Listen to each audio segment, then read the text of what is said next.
Okay, so behind the scenes, this is a new video for me too. What have we got today? So, I'm filming a Brick film. It's a James Bond one, just come out. And just thought I'd make a behind the scenes video, explaining some of the things I'm doing, some of the things I found out while doing it, because this whole thing's about practice. And yeah, so, first I've got a couple of classic points. A lamp paper. This helps to stop the glare of the light when you switch it all on the set.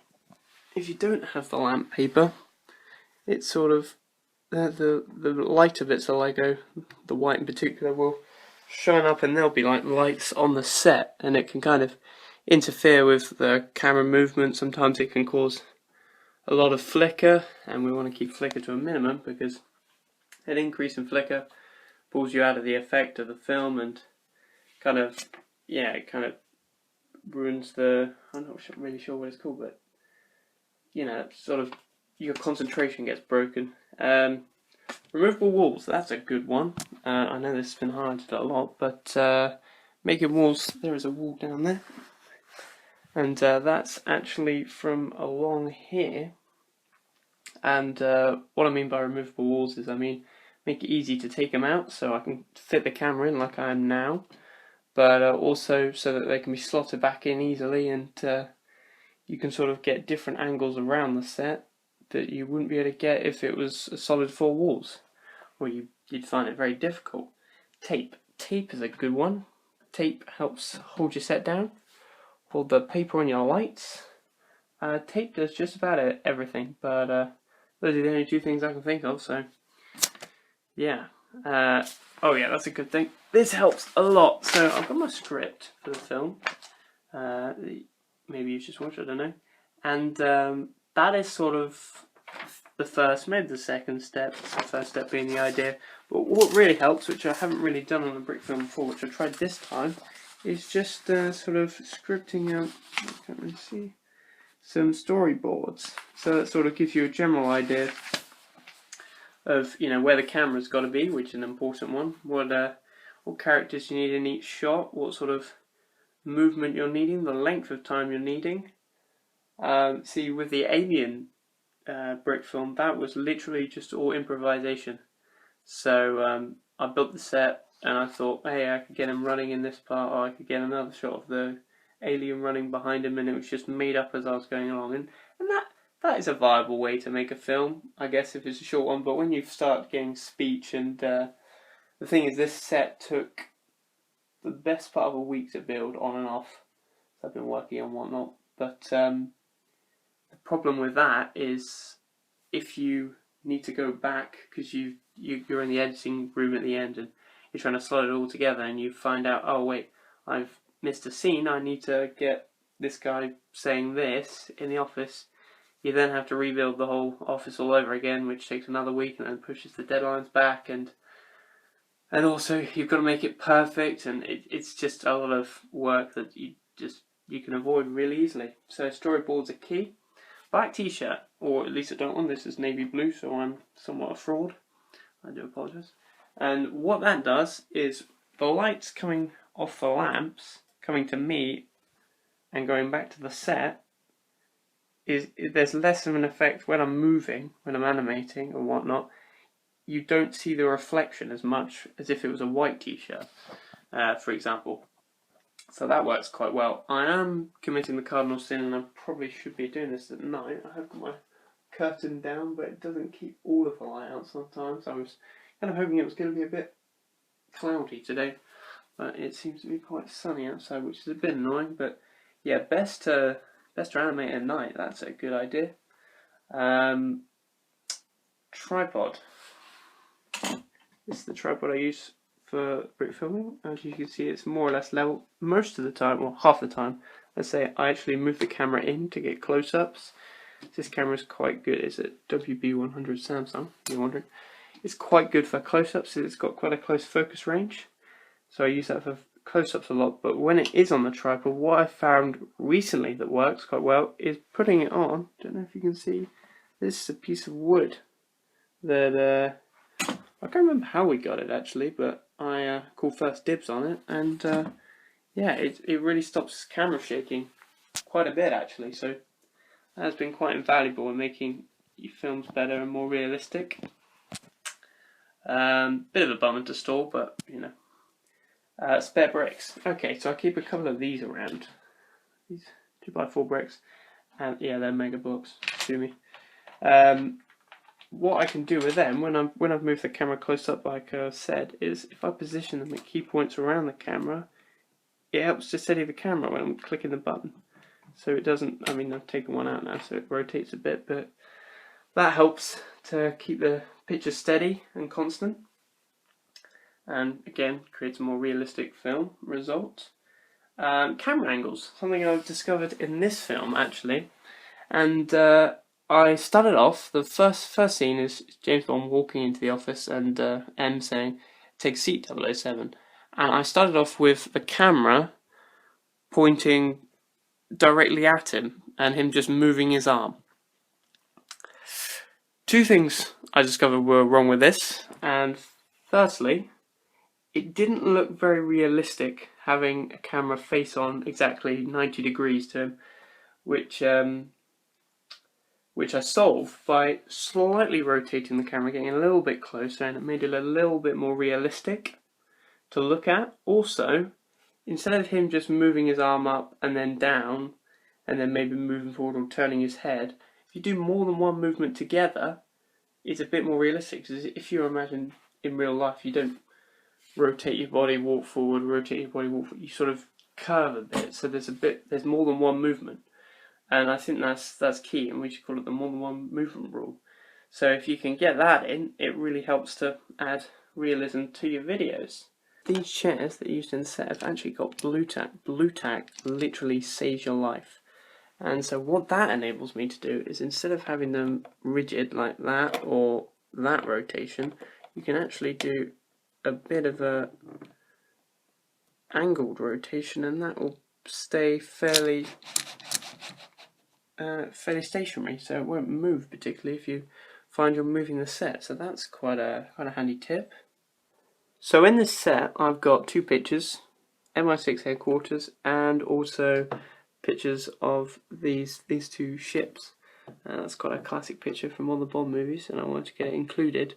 But obviously, there's only a certain amount of detail you can get with bricks. So I thought up a little technique in which behind these pictures is just a plate, flat plate. Then I printed these out to fit, and then what I did was I placed these tiles overhead, around the edges, and that sort of locks the picture in place. And it worked. It worked very well actually. I was happy with how it turned out. Okay, it is day 2. My flash has gone off because apparently it's too dark in this room. So I finished doing the close-up shots of M as office yesterday, and now what I'm going to do is I'm going to get that wall, fix it back on along here, rotate the set 90 degrees, and then I'm going to do all the shots from this angle, and hopefully finish off with this set, and then we can dismantle it and move on to some I think the next set I'm going to do is probably Miss Moneypenny's office, get all the office scenes done, and then we can get on to some of the action scenes. So yeah, pretty sweet. Okay, so in this shot I wanted to get a lot of light coming into the two windows to create the illusion that it was daytime outside. So to do that, it's quite a complex setup. I've got a lamp out back, shining through some tissue paper I've taped to the windows. But to stop that light coming over the top and sort of creating lens flares on the camera, I've built this wall up here and then used this material, clipped it to the top to stop the light coming through the cracks. We're doing some more set construction here. I'm constructing the second set, which is Miss Moneypenny's office. And the reason I've chosen this to be the second set is it's very similar to the first. As you can see, I've reused some elements, so like the curtains. The desk is an adaptation from M's desk. Still got the seats left over just in case I want to add them in. And it's quite a good idea to group your sets together like this, because it saves time, and obviously all the similar colour pieces, they're all still right here in front of me, so I don't have to search for all the boxes for them, which takes a while. So we're back on set, and it's actually night time this time, taking my own advice. And what I'm doing here is recreating this particular storyboard here, and it's coming together quite well. Got a few more crates going, and originally when I was building this set, I wanted to keep this scene sort of quite dull, so the concentration was on the characters, and I just had this wall grey all the way around. And actually I was fiddling around, I found these pillars and I put them in, ringed the top with brown. You won't really see that in the film, but and put this pillar here, and it all sort of gives the wall a bit of character, if that makes any sense, and sort of rather than just a grey wall, and because the floor's grey as well, it adds a bit of colour. So I think it quite nicely brings out the brown in all the crates, so that's quite good. And yeah, so we're going to go on to shoot this scene now. Not too many left now, actually. I think there's only 6 storyboards with this set, and then I've just got the fight scene with this guy. And I was fiddling around with what to use for a silencer, and I think the best thing to use is a black lightsaber handle. So I've got that going. I'll see what it's like to film with. I might end up changing that, but yeah, so it's going well. Okay, so I've got a little night scene going here, and as you can see in the background, I'm using a black cloth for the night sky. It's got sort of little sort of white specks in it, which might look a bit like stars, but hopefully it's going to completely fall out of focus and it's just going to be pitch black. Only using one of the lights on the set, although it looks like 2 of them are going, and kind of using the other one to sort of block the light from this lamp from reaching the black cloth, because then it will sort of ruin the illusion that there's a night sky back there. And I've got a James Bond sat here on a little bit of a raised platform that's supposed to look like a sandy hill. And hopefully what will happen is, because this is in the foreground, the camera will focus in on this, the background will be completely out of focus, and that will just be pitch black, which is perhaps not as accurate as the night sky might be in a desert. It works quite well, I think. So yeah, we'll mess around a bit with colour correction later on, but hopefully that's going to work out well. Okay, so it's just past 2 AM in the morning. Everyone's asleep, which is why I'm whispering. Just finished shooting the last scene. I think it went pretty well, but I'm going to check in the morning. Might have to pick up a couple of shots tomorrow evening, but otherwise we're pretty much done. And yeah, it went well, I think. I got some good shots in there, hopefully some good action shots if you've seen the video. Hopefully it's good. Yeah, pro tip though, just as I was going into the last shot, my batteries ran out, so always have a spare set of batteries lined up, because that would have been a nightmare otherwise. I would have had to wait till tomorrow evening to finish off. But yeah, so that's good. Yeah, so I think I'll talk a bit about the set actually. The set for the interior of the terrace base. It's very similar to the exterior set. Still got these pylons, and started off with just a grey wall around the edge. Then I filled it in with pillars, boxes, and what I did actually is I pulled the pillars slightly forward, so it casts a bit of a shadow, which I think looks quite nice as a backdrop and sort of breaks the grey wall up a bit for some shadows in there. Fake door at the back just for completion.